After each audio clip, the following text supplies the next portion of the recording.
El fútbol suele contarse como una historia de goles, trofeos y estadios llenos, pero hay momentos en los que este deporte deja de ser solo un juego y se convierte en una forma de resistencia.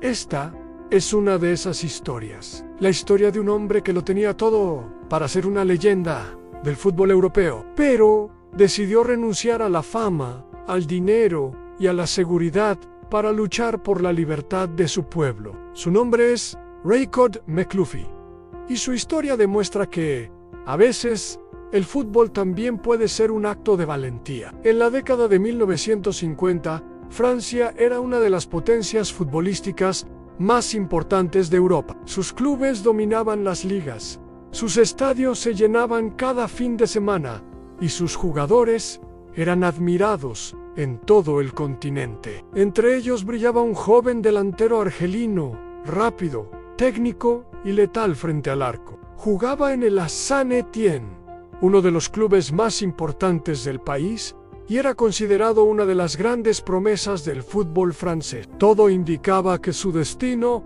era convertirse en una estrella internacional. Pero mientras el público lo aplaudía, su país natal, Argelia, sufría. Desde hacía más de un siglo, Argelia vivía bajo dominio colonial francés. Su población era explotada, reprimida y silenciada. Las desigualdades eran profundas y la violencia formaba parte de la vida cotidiana. En 1954, la tensión estalló definitivamente cuando comenzó la Guerra de Independencia argelina. Fue un conflicto sangriento, marcado por la represión, la censura y miles de muertes. Raymond McLuffy no era ajeno a esa realidad. Aunque vivía en Francia y gozaba de una vida cómoda como futbolista profesional, nunca dejó de sentirse argelino. Su identidad, su familia y su historia estaban ligadas a una tierra que luchaba por existir como nación. Cada partido que jugaba, cada gol que anotaba, convivía con la culpa de saber que su pueblo sufría, mientras él era celebrado en estadios europeos. Saint-Étienne confiaba plenamente en él.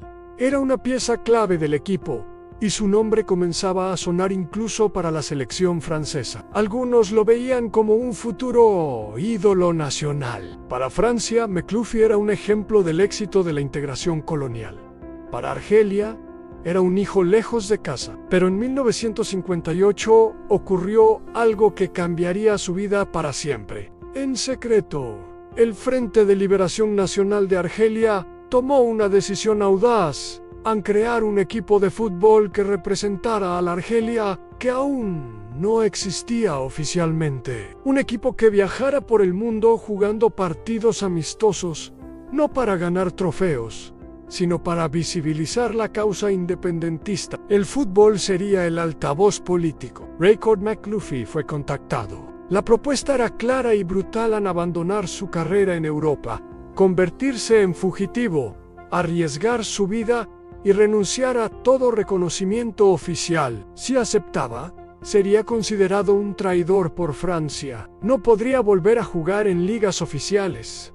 Podría perderlo todo.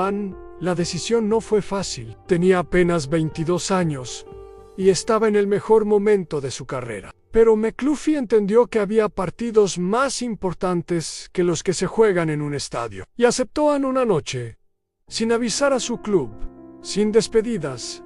Raymond McLuffy desapareció. Junto a otros futbolistas argelinos, escapó clandestinamente de Francia. Cruzaron fronteras con identidades falsas, evitando controles, sabiendo que podían ser arrestados en cualquier momento. Francia reaccionó con furia. Los jugadores fueron suspendidos de por vida por la Federación Francesa. Para el fútbol oficial, dejaron de existir, pero para Argelia, acababan de convertirse en símbolos. El equipo del FLN no era reconocido por la FIFA, pero eso no les impidió jugar. Recorrieron África, Asia y Europa del Este, disputando partidos amistosos contra selecciones y clubes que apoyaban la causa argelina. Cada partido era un acto político, cada gol era un mensaje. Cada victoria era una forma de decirle al mundo: en Argelia existe y lucha por su libertad. McLuffy no jugaba por dinero ni por títulos.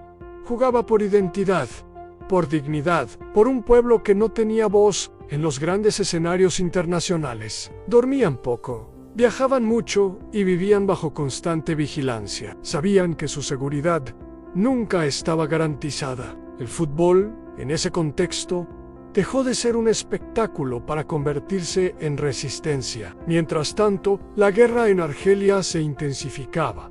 Las noticias eran duras: masacres, torturas, represión. McLuffy cargaba con el peso emocional de saber que, aunque luchaba desde el fútbol, su pueblo pagaba un precio altísimo. Aún así, nunca se arrepintió. En 1962, tras años de conflicto, Argelia finalmente logró su independencia. El país nacía oficialmente como nación soberana. Para Rashid McLuffy, ese fue el verdadero triunfo de su carrera.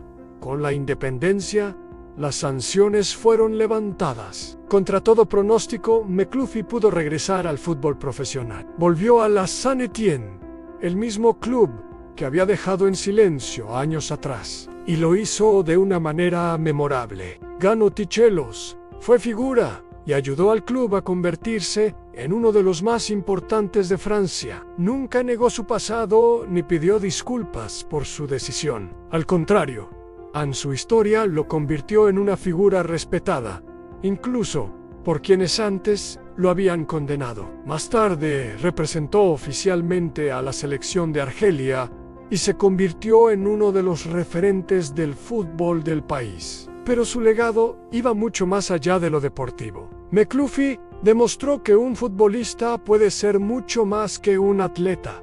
Puede ser un símbolo, un puente entre el deporte y la historia. Una voz cuando otros no la tienen. Su historia rara vez aparece en los grandes relatos del fútbol mundial. No suele estar en listas de los mejores jugadores de la historia, ni en rankings comerciales, pero su impacto fue profundo. Raymond McLuffy eligió perderlo todo para ganar algo mucho más grande: la libertad de su pueblo. Y esa es la esencia más pura del lado humano del fútbol. Un deporte que, cuando se conecta con la realidad, puede cambiar conciencias y acompañar luchas mucho más grandes que un marcador. Si esta historia te hizo ver el fútbol desde otro lugar, si crees que el deporte también puede contar historias humanas, políticas y valientes, te invito a suscribirte al canal. Aquí no solo hablamos de goles y títulos, sino de personas, decisiones y momentos que marcaron la historia. Suscribirte es apoyar este tipo de contenido que no siempre se cuenta, pero que merece ser recordado. Porque el fútbol, al final, no solo se juega con los pies, también se juega con el corazón, con la memoria y con la dignidad. Y Raymond McLuffy lo demostró como pocos.